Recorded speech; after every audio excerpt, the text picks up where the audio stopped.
এই দেখো, আমি আজকে সকালে কি খাচ্ছি। সকালে টিফিন করতেছি।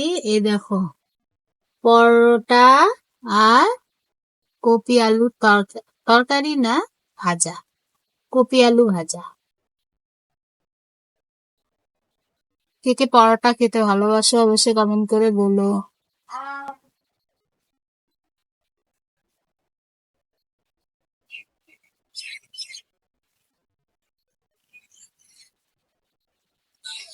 সাথে একটু ধনিয়া পাতা বাটাও নিয়েছি।